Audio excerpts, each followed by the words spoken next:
You are looking at Julian's pronunciation guide, where we look at how to pronounce better some of the most mispronounced words in the world, like this other curious word. But how do you say what you're looking for today? We are looking at how to pronounce these names and more confusing names, including from history and literature, so make sure to stay tuned to the channel.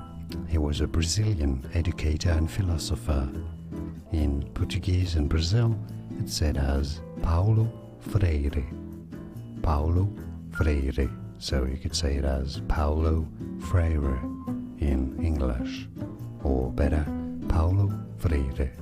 And now you know, more videos for you here to learn more correct pronunciations. Like this video if you found it useful. It helps me immensely. Thanks for your support and thanks for watching. Here are more videos on how to pronounce more confusing words and names too many mispronounced. Like this video if you found it useful. I appreciate your support. I'll see you soon and thanks for watching.